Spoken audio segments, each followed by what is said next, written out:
This is part one of ranking and predicting the top 10 college football games of week 3.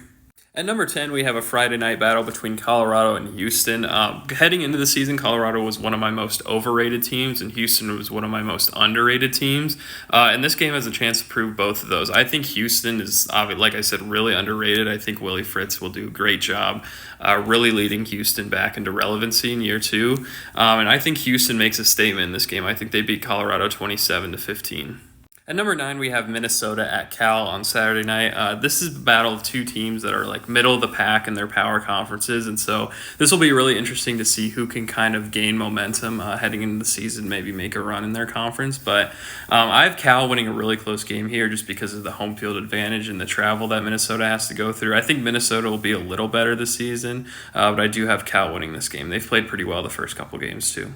At number 8 is an SEC showdown between Vanderbilt and South Carolina. If you took the logos off these teams and just put the resumes and eye test up there, Vanderbilt would be a better team after 2 weeks of the season than South Carolina. But I do think South Carolina is/will be a better team throughout the season, and it's at home. I do have South Carolina winning this game by a touchdown, but it wouldn't really shock me if Vandy pulled off the upset here.